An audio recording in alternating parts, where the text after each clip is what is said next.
Assalamualaikum warahmatullahi wabarakatuh.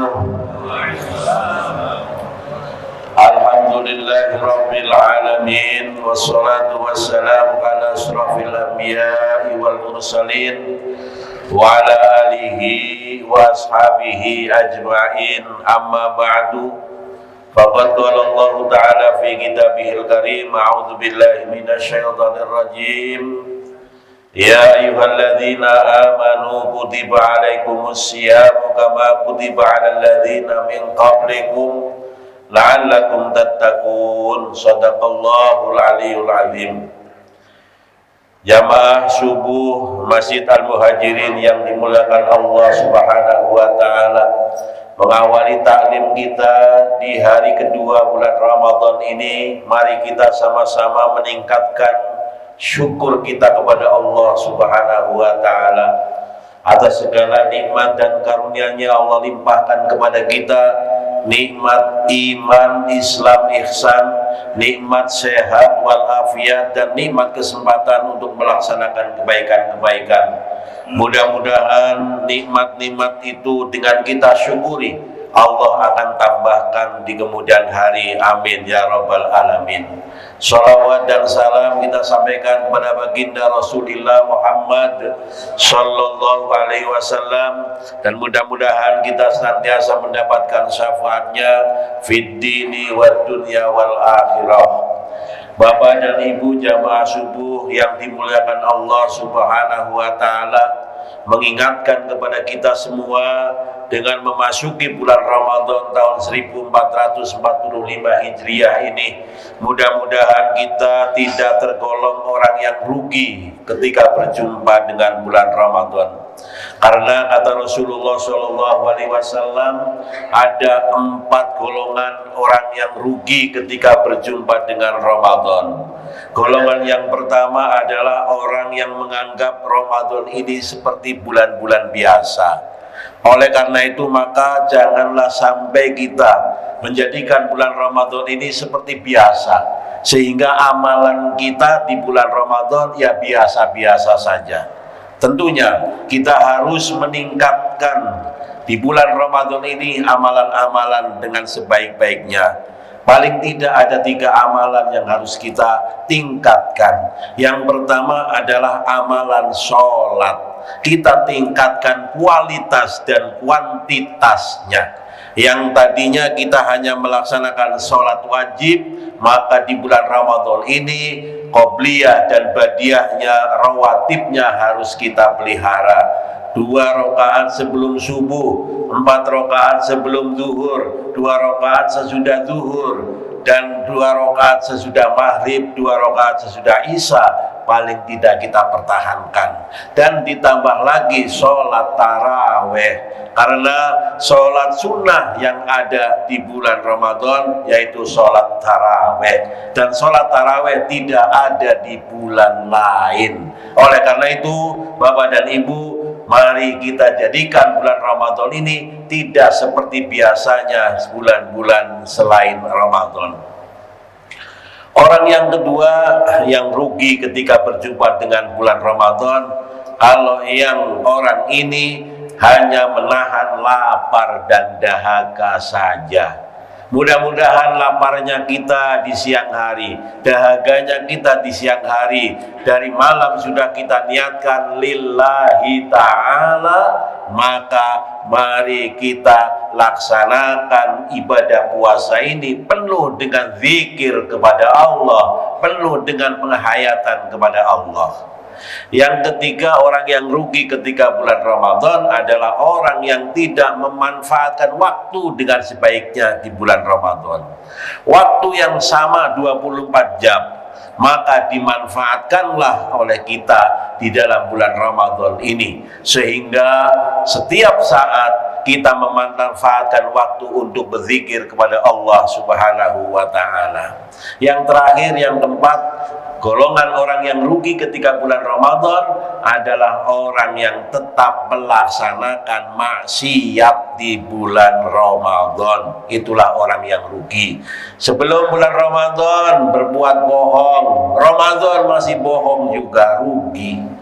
Sebelum Ramadan berbuat curang, setelah Ramadan masuk masih curang, rugi juga. Oleh karena itu maka berbuat maksiat di bulan Ramadan harus dihentikan. Mudah-mudahan umat Islam di Indonesia khususnya dan saudara kita pada umumnya ketika masuk bulan Ramadan meninggalkan maksiat. Itulah Bapak dan Ibu jamaah subuh yang dimuliakan Allah Subhanahu wa taala, sekedar mengingatkan kita. Pagi ini oleh panitia Ramadan kita diarahkan untuk mempelajari satu ilmu perdagangan yang Islami. Oleh karena itu saya dengan singkat ingin mengajak kepada Bapak dan Ibu untuk sedikit mengkaji kembali bagaimana di dalam perdagangan kita, kehidupan kita sehari-hari yang Allah ibaratkan dengan perdagangan. Kenapa? Karena dalam hidup ini semua kita minta untung, semua kita mengharapkan untung, nggak ada satupun kita ingin rugi. Oleh karena itu Bapak dan Ibu, mari kita kaji beberapa ayat yang Allah firmankan dalam Al-Quran yang terkait dengan perdagangan. Perdagangan bahasa Al-Quran atau bahasa Arabnya disebut tijarah. Ada beberapa ayat yang membahas tentang tijarah. Kalau dalam ilmu ekonomi yang kita pelajari sejak SMP namanya jual beli, perdagangan itu. Maka di dalam ilmu jual beli artinya tukar menukar barang untuk saling menguntungkan satu sama lain. Yang sekarang penukaran barang itu kalau dulu ada namanya barter, sekarang sudah diganti dengan alat penukaran namanya uang. Oleh karena itu Bapak dan Ibu jamaah rahimakumullah, yang dimaksud dengan perdagangan secara Islami tentunya perdagangan yang didasarkan kepada Al-Quran dan hadis-hadis Rasulullah Shallallahu Alaihi Wasallam. Allah berfirman di dalam surat An-Nisa ayat 29. A'udzubillahi minasyaitonirrajim. Ya ayyuhalladzina amanu la ta'kulu amwalakum bainakum bil batil illa an takuna tijaratan antaratim minkum wala taqtulu anfusakum innallaha kana bikum rahima. Ayat ini menjelaskan kepada kita, wahai orang-orang yang beriman, la ta'kulu amwalakum bainakum bil batil. Janganlah kamu saling memakan harta sesamamu dengan cara yang batil, dengan cara yang tidak benar. Jangan sampai satu sama lain untuk mendapatkan maisha, mendapatkan sarana untuk yang kita makan ataupun yang kita minum dengan cara batil. Illa antakuna tijaratan antaratim minkum. Bagaimana supaya yang kita makan itu tidak ada unsur batil? Kita saling melakukan perdagangan yang berlaku atas dasar suka sama suka. Maka dalam perdagangan itu unsur yang harus kita utamakan antara yang menjual dan yang membeli harus ridho biridho, harus saling suka. Jangan sampai yang menjual tidak ridho, yang beli tidak ridho. Itu namanya perdagangan yang tidak Islami. Harus antara yang jual, yang membeli sama-sama ridho. Wala taqtulu anfusakum. Dalam ayat ini juga Allah memperingatkan kepada kita jangan sampai kita membunuh diri kita sendiri. Bapak dan Ibu, belum lama kita mendengar ada orang bunuh diri satu keluarga, ya. Jatuh dari lantai 22, ya. Itu membunuh dirinya sendiri. Padahal Al-Qur'an melarang, wala taqtulu anfusakum. Janganlah kamu membunuh dirimu. Itu yang bunuh diri. Atau dengan kata lain, membunuh dirimu adalah kita menyusahkan diri sendiri. Ada orang yang biasanya mudah dibikin susah, ada. Ya, atau juga mungkin ada istilah kalau bisa dipersulit, kenapa? Dipermudah. Ya, istilah-istilah itu harus kita hilangkan. Innallaha kana bikum rahima.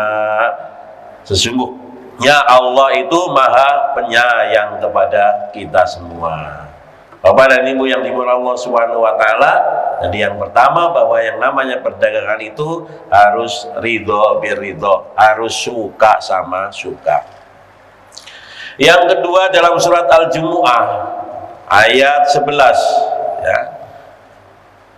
A'udzubillahi minasyaitonir rajim. Wa idza ra'aw tijaratan aw lahwan faddu ilaiha wa tarakuka qa'ima qul ma indallahi khairum minal lahwi wa minat tijarah wallahu khairur raziqin. Dan apabila mereka melihat perdagangan atau permainan, mereka segera menuju kepadanya dan mereka tinggalkan engkau wahai Muhammad sedang berdiri berkhutbah. Katakanlah, apa yang ada di sisi Allah lebih baik daripada permainan dan perdagangan, dan Allah maha pemberi rizki yang terbaik. Bapak dan Ibu yang dimuliakan Allah Subhanahu wa taala, perdagangan itu sangat menarik buat kita, khususnya umatnya baginda Rasulullah Shallallahu Alaihi Wasallam. Maka pada satu peristiwa Rasulullah sedang khutbah, ada perdagangan, sahabat mereka meninggalkan Rasulullah untuk menuju perdagangan itu. Apa maknanya? Kita ini kadang juga sering waktu kita untuk beribadah, tapi pikiran kita kepada perdagangan, pikiran kita kepada duniawi. Oleh karena itu kita harus mengatur diri kapan kita melakukan urusan muamalah dalam hal ini perdagangan, dan juga saat kita beribadah kepada Allah Subhanahu wa ta'ala. Dalam surat An-Nur ayat 37, A'udzubillahi minasyaitonir rajim. Rijalul la tulhihim tijaratun wala bai'un an dzikrillah wa iqamis shalah wa itaiz zakah yakhafuna yauman taqalluba fihil qulub wal absar. Di dalam kita menghadapi perdagangan, yang perlu kita perhatikan, jangan sampai kita melupakan Allah Subhanahu wa ta'ala. Jangan sampai kita melupakan ibadah kepadanya. Orang-orang yang tidak dilalaikan oleh perniagaan dan jual beli dari mengingat Allah, melaksanakan sholat dan menunaikan zakat, mereka takut kepada hari ketika hati dan penglihatan menjadi guncang pada hari kiamat. Artinya ketika kita menghadapi perdagangan itu, kita harus selalu berpedoman pada ibadah kepada Allah Subhanahu wa ta'ala, dan kita harus selalu ingat kepada Allah dengan mendirikan sholat, memberikan zakat, dan juga kita takut akan hari di mana Allah akan mengguncangkan kita, hati kita, dan juga Allah mengguncangkan penglihatan kita pada hari kiamat.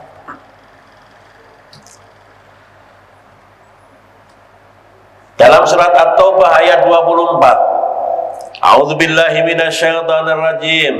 Qul in kana aba'ukum wa abna'ukum wa ikhwanukum wa azwajukum wa ashiratukum wa amwalun iktaraftumuha wa tijaratun tahshawna kasadaha wa masakinu tardhonaha ahabba ilaikum minallahi wa rasulih wa jihadin fi sabilih fatarabbasu hatta ya'tiyallahu bi amrih wallahu la yahdil qaumal fasikin. Katakan wahai Muhammad, jika bapak-bapakmu, anak-anakmu, saudara-saudaramu, pasangan-pasanganmu, keluargamu, harta kekayaan yang kamu usahakan, dan perniagaan yang kamu khawatirkan kerugiannya, serta tempat tinggal yang kamu sukai, lebih kamu cintai daripada Allah dan Rasulnya, daripada berjihad di jalannya, tunggulah sampai Allah mendatangkan keputusannya. Allah tidak memberi petunjuk kepada kaum yang fasik. Bapak dan Ibu jamaah subuh yang dimuliakan Allah Subhanahu wa taala, ayat ini Allah memerintahkan kepada baginda Rasulullah Muhammad sallallahu alaihi wasallam bahwa kehidupan dunia yang namanya anak, yang namanya pasangan, yang namanya rumah tinggal, yang namanya perdagangan yang ditakutkan kerugiannya, harus kita posisikan nomor 2 setelah kita mencintai Allah, mencintai Rasulullah, dan mencintai jihad di jalan Allah Subhanahu wa ta'ala. Jadi walaupun yang namanya perdagangan itu adalah hal yang menarik buat kita, tapi Allah ingatkan di dalam surat At-Taubah ini agar itu kita tempatkan bukan pada hal yang pertama, tapi kita tetap tercinta kita kepada Allah Subhanahu wa ta'ala. Berikutnya di dalam surat Hud Allah berfirman, wa ila madyana akhahum Syu'aiba qala ya qaumi ibudullaha ma lakum min ilahin ghairuh wa la tanqusul mikyal wal mizan inni arakum bi khairin wa inni akhafu alaikum adzaba yaumin muhit. Ayat ini menjelaskan kepada kita bahwa ketika kita melakukan perdagangan ada satu unsur yang sangat penting, yaitu unsur kejujuran. Nah, sehingga Rasulullah SAW dalam hadisnya mengatakan, ana wa tajiru shadiq kana hakadza fil jannah. Tangannya sambil begini Rasulullah ketika menyampaikan hadis ini. Ana wa tajiru shadiq, saya dan pedagang yang jujur, kana hakadza fil jannah, akan seperti 2 jari ini di surganya Allah. Artinya orang yang dagangnya jujur sama Allah dekatnya seperti 2 jari ini. Itulah pentingnya di dalam Islam itu ada kejujuran, sehingga nanti di sana ada persyaratan-persyaratan dalam perdagangan, ada aib harus disampaikan, ada kekurangan harus disampaikan. Ketika ada orang menawar juga harus jujur. Nah, ya, kita kalau perdagangan itu ketika kita menawarkan, penjualnya suka beli, oh sudah ditawar sama ini segini gitu ya, padahal enggak. Hati-hati juga itu ya, maka kita harus mengutamakan kejujuran. Sebagaimana Allah firmankan juga, wa ya qaumi auful mikyala wal mizana bil qisti wa la tabkhasun nasa asyahum wa la ta'saw fil ardi mufsidin.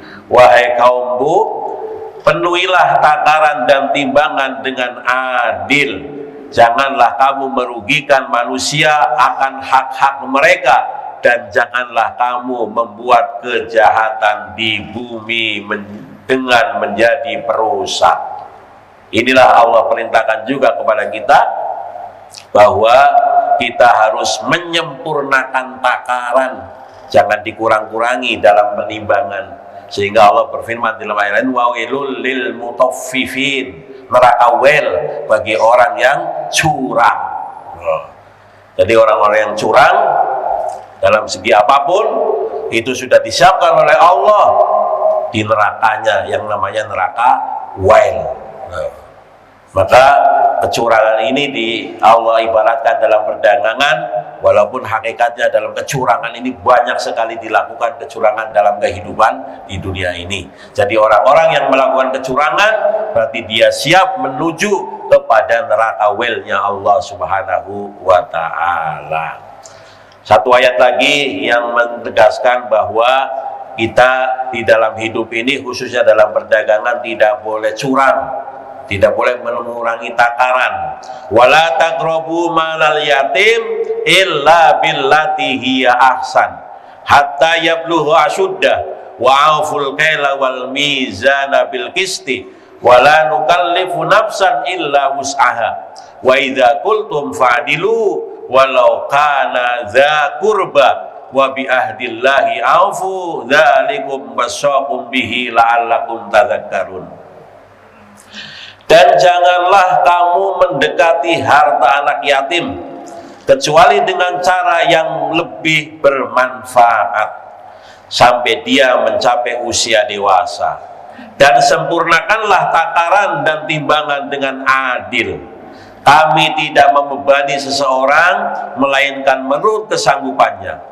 Apabila kamu berbicara, bicaralah sejujurnya sekalipun dia kerabatmu, dan penuhilah janji Allah, demikianlah dia memerintahkan kepadamu agar kamu ingat.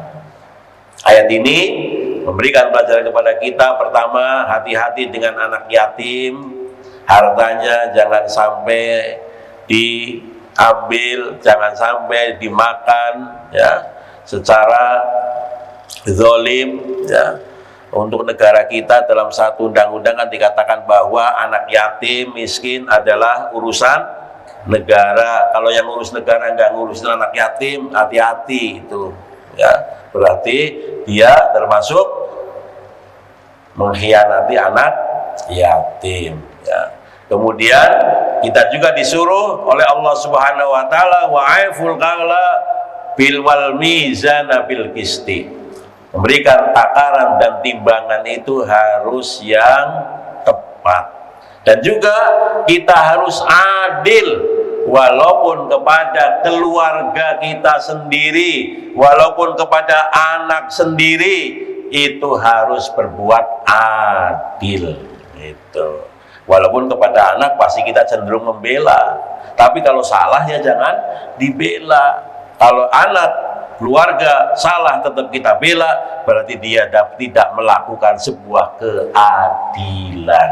Nah, inilah Allah Subhanahu wa taala memberikan pesan kepada kita.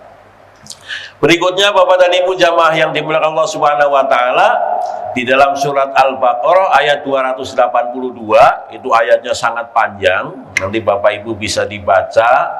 Di sana mengarahkan kepada kita di dalam perniagaan itu harus dilakukan secara akuntansi yang tepat ya. Pembukuan yang benar, dicatat dengan sebaik-baiknya. Itu ayatnya cukup panjang. Jadi intinya Bapak dan Ibu, di dalam sebuah perniagaan itu tidak boleh kita hanya lisan saja, harus diadakan pencatatan manakala ada perjanjian-perjanjian. Oleh karena itu Bapak dan Ibu yang dimuliakan Allah Subhanahu wa taala, dari ayat-ayat yang kita baca tadi, maka ada 7 cara dalam perdagangan secara Islami. Yang pertama tentunya kita berdagang dalam rangka ibadah kepada Allah Subhanahu wa taala. Kita berbisnis tetap kita niatkan ibadah kepada Allah Subhanahu wa taala, bukan hanya mencari untung yang sebanyak-banyaknya.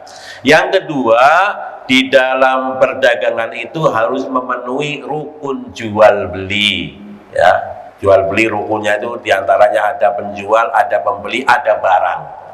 Nah sekarang ini kan sudah banyak online, bagaimana itu barang yang lihatnya ya, itu juga harus dilihat betul, karena sekarang sudah banyak terjadi juga yang dipesan barangnya apa, yang nyampe barangnya apa. Nah, itu rukunnya tidak terpenuhi. Kalaupun kita lihat barangnya, ya harus begitu sampai, ya harus kita lihat barangnya betul atau tidak.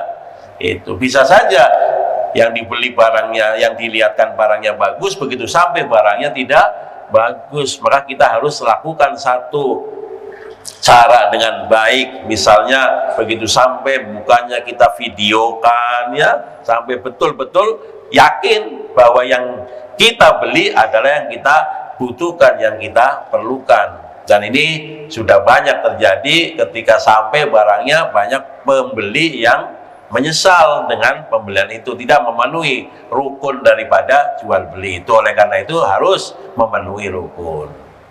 Yang ketiga, harus dengan kesepakatan bersama, harus sepakat antara penjual dan pembeli. Makanya kalau kita ke umroh ataupun haji kan, kalau jual beli suka ada kata-kata halal, halal gitu ya. Itu dalam rangka kita ada satu kesepakatan ya, ada satu kesepakatan. Karena kalau di sana itu kita membeli barang itu warungnya sama, tokonya sama, barangnya sama, harga bisa beda gitu ya. Warungnya sama, tokonya sama, barangnya sama, yang beli lain, harganya bisa lain begitu. Nah, ini kalau di sana kan terjadi seperti itu. Oleh karenanya maka itu harus ada kesepakatan bahwa saya beli, saya jual. Nah, itu harus ada kesepakatan. Yang keempat, dalam penegakan perdagangan syariat Islam itu harus jujur dalam berat maupun ukuran. Harus jujur, jangan ada yang diumpetin, gitu ya. Jangan yang diumpetin, harus jujur apa adanya. Ya. Yang kedua juga harus jujur dalam menawarkan barang, harus jujur ditawarkannya. Ya. Yang keenam, harus hindari sumpah yang berlebihan. Maksudnya dalam perdagangan itu kadang kita mengeluarkan sumpah-sumpah, janji-janji yang berlebihan ya. Contohnya kayak tadi, kita nawar barang, yang jual bilang, oh nggak usah, belum sampai itu, kemarin dia aja udah nawar segini gitu ya, padahal belum ditawar. Itu juga kita harus hati-hati.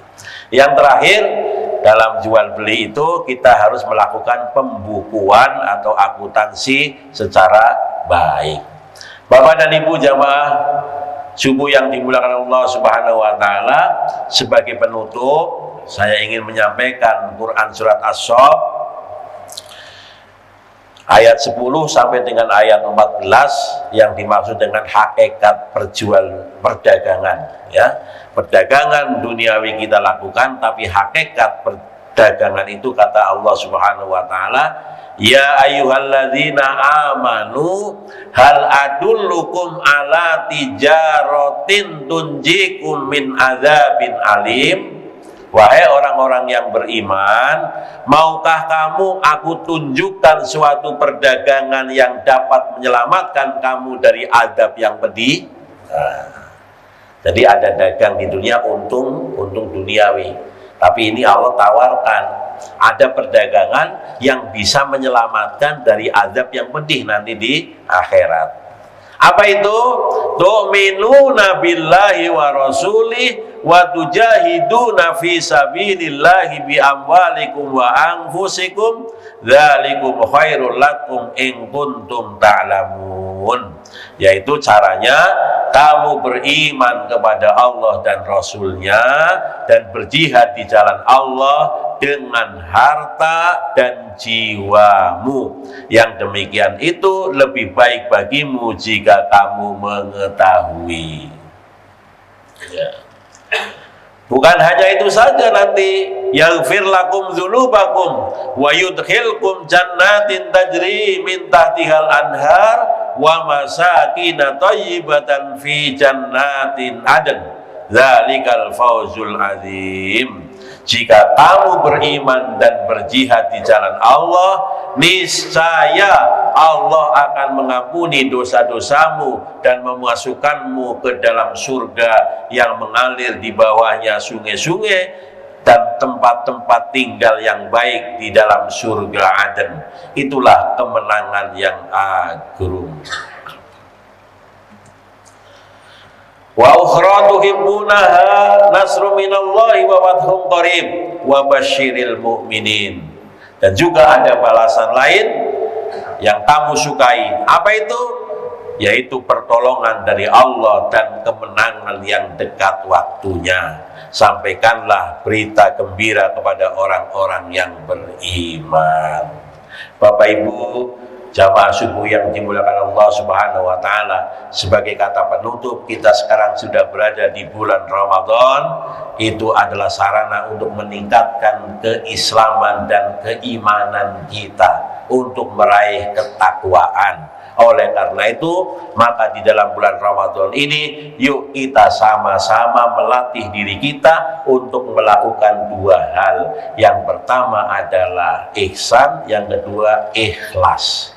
Kurikulum Ramadan intinya dua, ihsan dengan ikhlas. Ihsan artinya berbuat baik, ikhlas artinya mengharapkan ridho Allah. Maka kita akan sampai kepada takwa. Kita sudah punya modal Islam dan modal iman, dilatih dengan ihsan dan ikhlas, fa insya Allah akan jadi orang yang bertakwa. Makanya ya ayyuhalladzina amanu kutiba alaikumusiyam kama kutiba alal ladzina min qablikum la'allakum tattaqun. Wahai orang-orang yang beriman, yang beriman, orang Islam yang beriman.